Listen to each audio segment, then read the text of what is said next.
Would you feel better or worse knowing that there's a lot of millionaires and even multimillionaires that struggle with their money the same way you do? They struggle to believe that they have enough money to live the lifestyle they want to live and with feeling secure knowing that they have enough money to last them the rest of their life. Hard to believe, isn't it? Stick around because I'm going to talk about a book that might just help you with those insecurities. Because today I want to talk about how to create financial peace of mind, financial security, so that you don't have to worry about it. You see, the problem is not just how much money you have, it's how you use your money.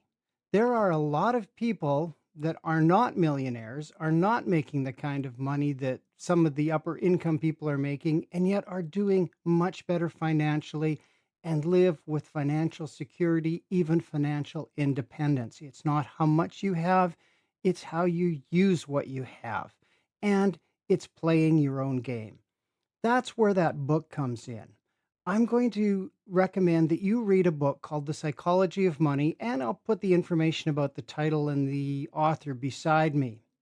It talks about playing your own game.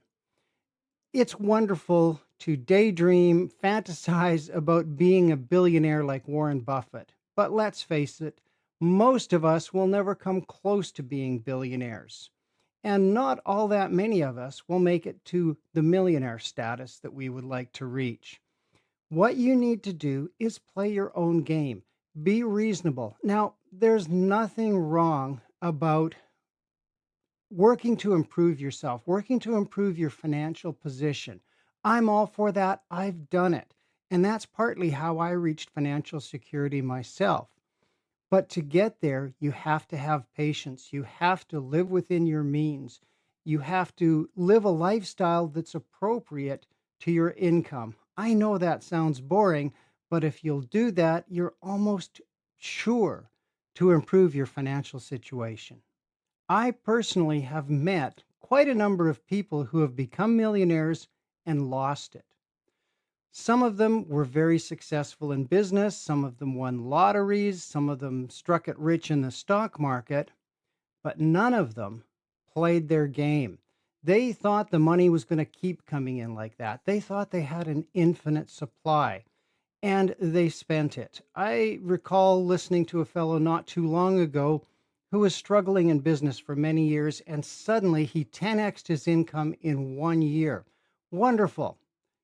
But the problem is he hit the end of his year in business where he had 10x'd his income and he realized he had nothing left. He thought it was kind of funny that, I made all this money. I had to add up how much I made, and I was shocked to see that because I got nothing in the bank. And what he didn't realize at that time is now there were taxes due.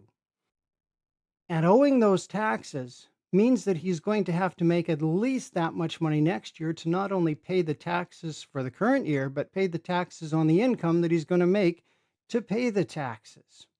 And that's why Jim Rohn used to say, if you ever get $1 million, the first thing you better do is learn how to be a millionaire. By playing your game, you will learn how to be a millionaire. And when that money comes in, you'll be able to keep it, spend it wisely, and make yourself secure. Those millionaires I talked about at the beginning of the video, it was interesting. A fellow did a survey. He interviewed people that were millionaires and said, do you feel financially secure? Do you know that you have enough money to last the rest of your life, to live in comfort? And they said, no. He said, well, how much do you think you need? And they'd say, well, I think I need about $2 million. He went to people that did have $2 million and they said, no, I think I'd need about five. The people that had five figured they needed 10.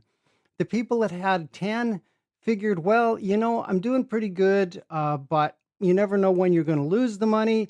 And I've got an airplane, but what I really want is a private jet. I think I would feel comfortable if I had 50 million.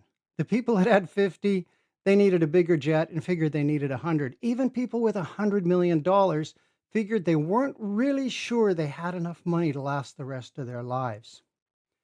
I did a video not long ago on the need for having a purpose in your life, and I'll link that up in that corner. But not only does your life need purpose, your money needs purpose. You need to realize there is some money you have to spend.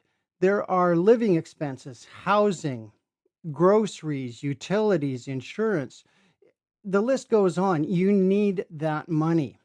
But you also need money for things that you don't have to spend on: entertainment, travel, education, personal development, charity, investing for the future. There's all kinds of options, and what you want to do is, again, up to you. But the thing is, you have to assign the money that you've got a job. Needs, wants, future.